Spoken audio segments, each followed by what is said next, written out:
Hi, I'm Byron Beck. I'm backstage at the PSU Digital Marketing Conference 2011, and I'm joined by a local hero of mine, a KGW anchor, news anchor. You make it sound like I saved your life once or something. I think you did.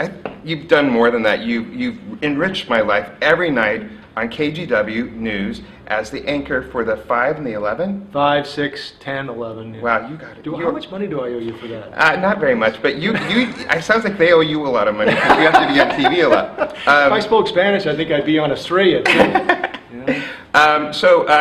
We're here at this conference. I'm an MC, you're the big MC, but you're also a social media freak a little bit, right?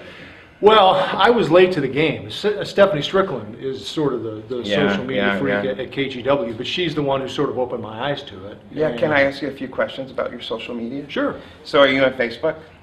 You know, that's something I've yet to sort of figure out how it works for me. They just set up a page that you probably know. It's sort of like a fan page. Yeah.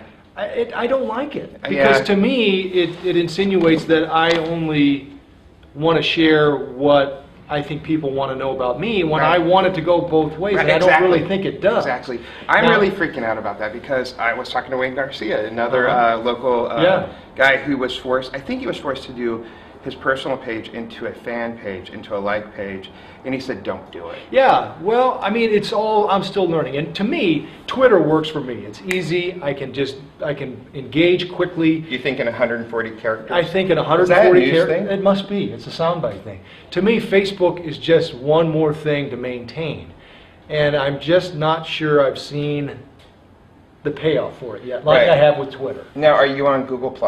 I'm not on Google+. Stumble upon? Nope. Reddit? Nope. Okay.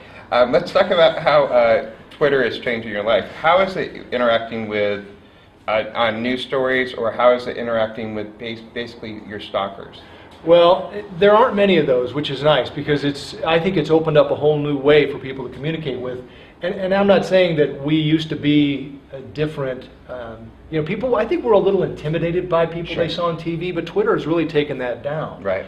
And it's, you know, it's to me fun to interact with people who have questions about what we're doing and why we're doing it. As a local personality, do you play by a different set of rules on Twitter than? I have to be very careful. Yeah. I've said before, I would be really fun to follow if I could say what I really thought. And but what's interesting, your Twitter handle is PDX Peacock, correct? Right. Which is kind of dirty. Is it? I didn't know that. How many Twitter followers do you have? A couple thousand. How is Twitter going to change your future as a news anchor? I know it's a stupid question, but you know, social media, do you see it playing a bigger role in your... There's no doubt it already has. I told the story quickly at the beginning of the conference about how when the police moved in to raid Occupy Wall Street, I found out about it on Twitter. Okay. At 10 minutes till 11, right before our news. Right. I got no information from any mainstream media. Right. AP Wired, nothing. No one, CNN, NBC, ABC. There were no local reporters there. But as a local, certified, legitimate journalist, do you sometimes wonder, should I run with that if I... Oh yeah, and I made it clear. Okay. You know, listen, there are issues, and what almost became the story was that police were holding reporters back. Right. CBS had their chopper in the air, and they forced the chopper down. Right. So here we had all these people inside, and it was really our only source of information, and I made sure I pointed out the fact that these reports were coming from people on the inside on Twitter. Here's what we're seeing on Twitter. We're even attributing Twitter on the air. Right. But when we have no information except what we're hearing from Twitter on the inside, and a lot of it, to me, you know, if you qualify, look, we're not sure how true any of this is, but this is what we're hearing from Twitter. Right. We can tell you that reporters are not being allowed in. That turned out to be true. Right. So a lot of the information, which is what you have to decipher really online these days, the source of the information, where's it coming from, making sure you understand the source before you take it as Bible. So how I think it's really going to help you in the future, and it's really going to help you, is like you're going to be able to stay home during big snowstorms. You'll just I can only hope. right. So you just say, if you want to know what's going on in weather, just go to our Twitter feed on kgw.com, and then think about it. You will never. People can post their own pictures. Right. Dusting of snow at the Sylvan overpass. I don't like the way you're thinking. Yeah, I mean, because geez Louise, some days you have to, like, it's scary. Like, the stuff you did with Occupy ate up your whole snow budget, right? Yeah, I'm sure. Okay. Hey, the other thing that really helped was when we had the earthquake and tsunami in Japan.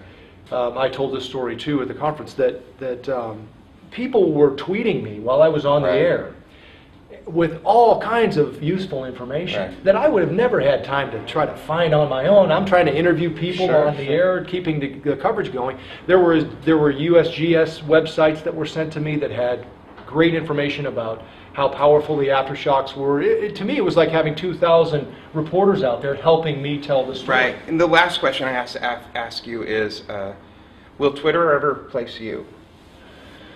No, but I'm sure somewhere in a college campus there's someone who will replace me in a few years.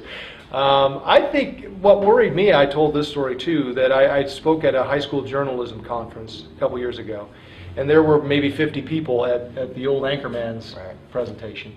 The session after was online storytelling, and it was full. And I watched that and said, uh-oh.